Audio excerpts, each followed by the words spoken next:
AM 950, the progressive voice of Minnesota. Brett Johnson joining you here on a Tuesday afternoon. And on Tuesdays, we are going to speak with someone from the Minnesota Reformer. And today that happens to be Patrick Coolican, who is the editor-in-chief of the Minnesota Reformer, as we are going to be talking about, as we head towards, well, the end of election season, we're going to talk about J.D. Vance's visit to Minneapolis yesterday and how he spent, well, most of the time trashing Minneapolis. Patrick had a good take on that, talking about how the response would be very different if Governor Tim Walz or Vice President Kamala Harris were to go to a rural community and all of a sudden start trashing that town. We'll also be talking about Patrick's column talking about Tim Walz's framing of the paid family leave bill here in Minnesota, plus some tax issues and debt issues for DFL Representative Brad Tabke from Shakopee, who is running in a very competitive re-election race. So lots to get to today. Patrick, thanks for coming back on the show.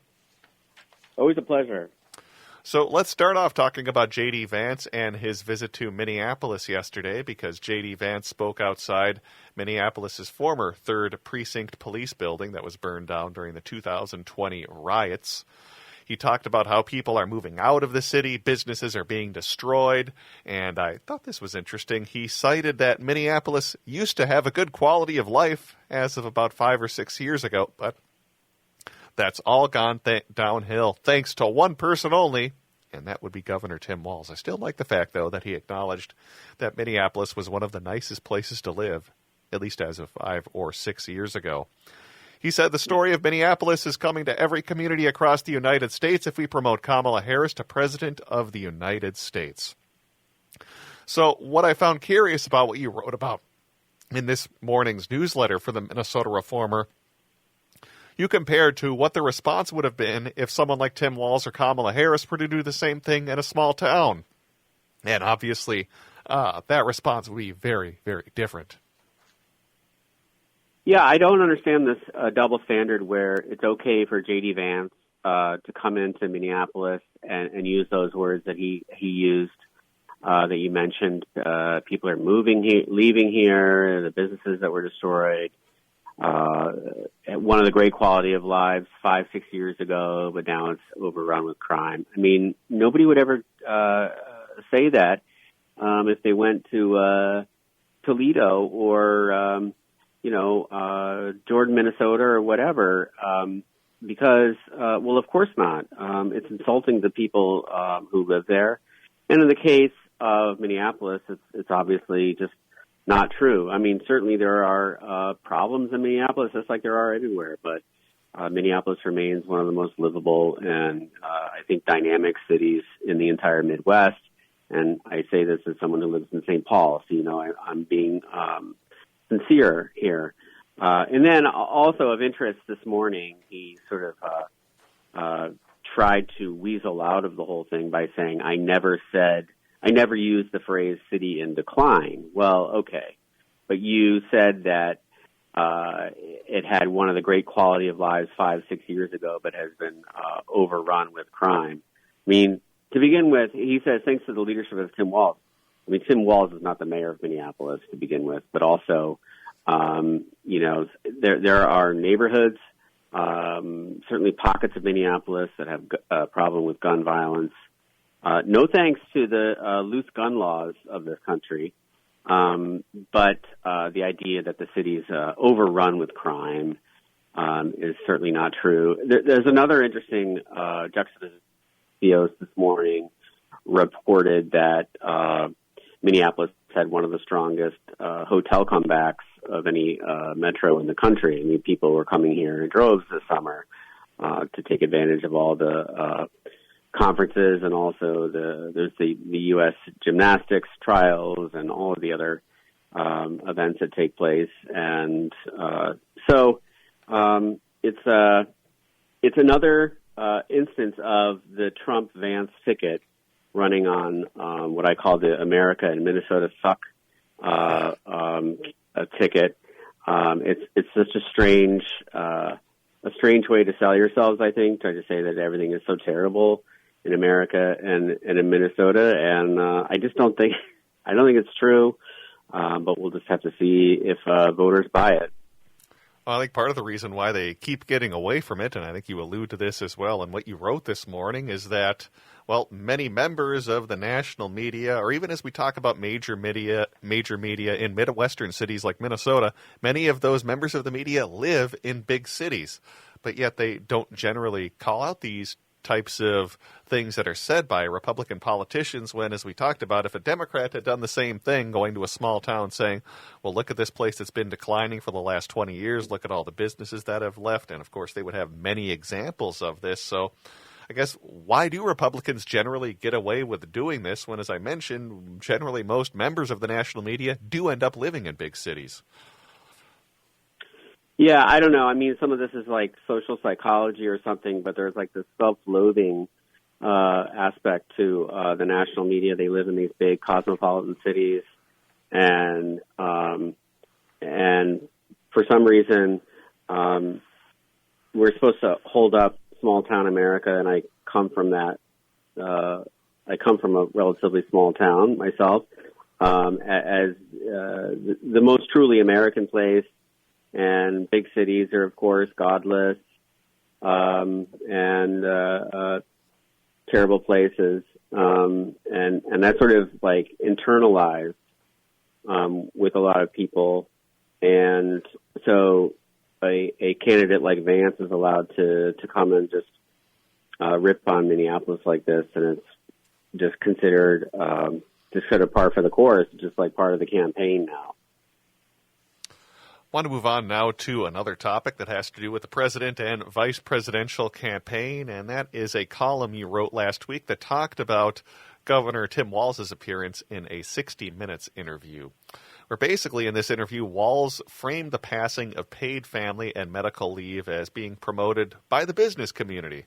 But that, of course, depends on who you define as the business community, because the Chamber of Commerce, the Minnesota Business Partnership, and the National Federation of Independent Businesses, among others, all ended up opposing that paid family and medical leave bill. So I'm curious, why do you think Governor Walz ended up framing the issue this way in the passage of paid family medical leave, especially since, well, big business has generally not always been on the side of labor in the past?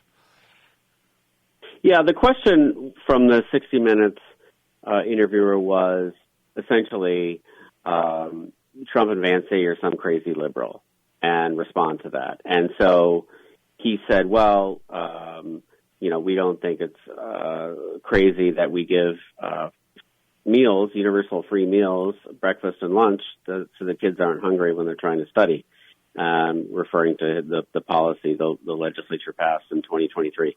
And he said, we have this paid leave and business supported it. And the idea was that he's trying to convey that this isn't some crazy liberal idea, that business was behind it. But I don't understand why he felt the need to go to endorsement of business, which to begin with wasn't really true. I mean, the business lobby was working hard against that bill in 2023. But more importantly, I think the point he should have made is, we don't think it's crazy radical liberalism that new moms and dads should get to spend time with their baby, and that a new mom shouldn't have to go right back to work after having a baby. And we don't think it's crazy radical liberalism in Minnesota that somebody should take care of their aging parents or a disabled child and needs to take some time off or take time off of their own health and well-being. And by the way, Minnesota has the longest life expectancy, some of the best wages in the Midwest, and everybody lives within 10 minutes of a park. Now, if you want to call that crazy liberalism, go ahead, but we'll take it every time. I think that was the better answer than just sort of feebly reaching out to this alleged support from the business community. I mean, and my broader point is that when lawmakers and elected officials, when they're confronted with policy choices, they ought to ask about the consequences of those policy choices, and they ought to get a wide array of advice from people in the business community, for instance, or religious leaders or nonprofits or just average constituents. But there are times when there's something we think is important that we ought to do, and we don't really care, what the business lobby thinks of an issue. And I think that is definitely the case with paid leave, which, by the way, every rich country in the world has except us. And thankfully, Minnesota, along with a handful of other states, mostly rich states, have embraced, it'll roll out in 2026. There's going to be problems with the rollout. I'm almost certain of it. That's how these things go. But in the end, we're going to be a state that supports people by having a system so that they can take the time off they need to care for new children, to care for the aging relatives, and to care for themselves. And they're going to be better, happier, more productive citizens as a result of that. Exactly, because government and business interests don't always intersect, and I think it would have been a more effective way for Walz to possibly tackle that question about how do you respond to Trump and Vance saying that you're too liberal. Yeah, I think that would have been a much more effective way to frame that. You can read more about that in Patrick's column over at MinnesotaReformer.com. Now Maybe they should have nominated me. Yeah, exactly. Or at least as some sort of campaign advisor or something like that. Exactly. Yeah, I'd say Harris and Walz are doing pretty well right now, but they're doing fine. Yeah, they're doing just fine. We're just nitpicking a little bit, but it's at least something that I would have liked to. I'm with you. I would have liked to have seen him talk a little bit differently about that, because so often we just assume, well, if the business lobby thinks it's a good thing, it must be good. Kind of like what we were going and talking about with the automatic idea that small towns represent the Americana, so to speak. Yeah, we're kind of on that same theme. So, I think a good point. But we won't be putting you on the Harris-Walz campaign anytime soon, unless you want to. I have a good job. You have a good, you're good then. All right. Well, want to talk now about DFL Representative Brad Tabke from Shakopee, because he is running for re-election in what is a very competitive House district in the Southwest Metro, which includes Shakopee and some of the surrounding areas. Tabke knocked off Eric Mortensen back in 2020. And in case you forgot who Eric Mortensen was, he was I guess we'll call him a very infamous Republican who was definitely more on the far right side of the aisle.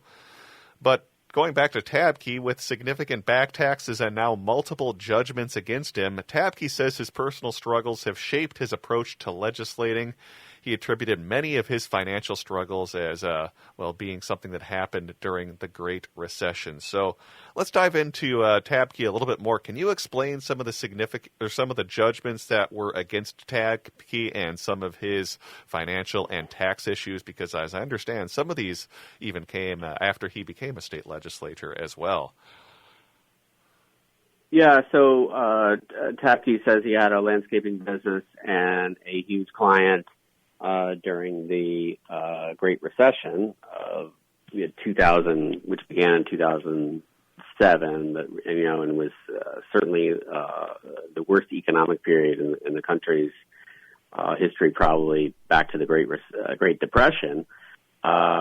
Anyway, a client did not pay, and he wound up owing a bunch of money, and he set up payment plans, and he says he's been diligently paying it off. But then you also wind up with they seem to have he and his wife seem to have other debts to Wells Fargo, student loan company, a debt collection agency, and then in March of 2023, it's a judgment against him from American Express for $18,000. So, I mean, I think we want in our citizen legislature a wide array of experiences, and so that ought to mean landlords, but also renters, and creditors, and also debtors.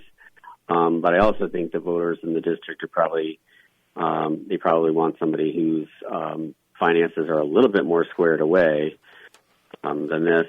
I also think that this situation calls up the need for, and this is my opinion, not the the reformers' opinion or the reporters in this case, but my opinion is we ought to have a full-time legislature and they ought to be paid, something on the order of $100,000 or something, so that that would make it more available to everybody to serve and take care of problems like this, where he's having to try to be a legislator. They only make, I think they're making 40 something. Can't remember what they make now, but it's well below the median family income in Minnesota. They now make $51,750 per year, but a full-time legislature would make the job available to a wider cross-section of Minnesotans, and I think that would be good for everybody, and also eliminate some of the conflicts of interest, which we've certainly reported on at the Reformer. Oh, fully agree with you on that idea of making them full-time employees, or at least making that as a full-time job, because if you don't and you don't pay your members of the legislature enough, well, then you generally only end up with people who are independently wealthy who can afford to not make a ton of money from the legislature. And then, of course, you end up with a set of people who generally might not represent Minnesota very well. So definitely with you in terms of serving in the legislature a full-time job.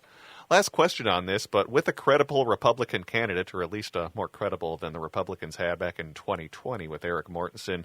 So with that credible Republican now challenging Brad Tapke this year, do you think his financial history might impact this race, or is this something that's kind of been known in that area for a while? Because I understand there's been some local reporting on some of Tapke's issues in the past that didn't really seem to affect him at all. Right. He was the mayor of Shakopee, which is the city of the district. And there was some reporting previously. Chris, found these new judgments. But certainly that's a battleground district, a neck-and-neck district. And I think Biden and Tim Walz did win there in 20 and 22. But certainly anything is possible. It would be ironic if the voters in the district voted for could not tolerate Tapke's financial issues, but were okay with Donald Trump, who, of course, is his companies have repeatedly declared bankruptcy. But speaking of double standards, this is a close race. I think he faces a better candidate by far than in 22, and control of the House is on the line here. Well, you can read more about that over at MinnesotaReformer.com and read a little bit more about what's happening with Brad Tapke and some of his financial issues. Again, MinnesotaReformer.com. We have been speaking with Patrick Coolican, who is the editor-in-chief of the Minnesota Reformer. Again, MinnesotaReformer.com for the best in Minnesota news and politics. Patrick, thanks for coming on the show today. Thank you. All right, let's take a break and turn things back over to Matt McNeil on AM 950. When you gonna stop playing?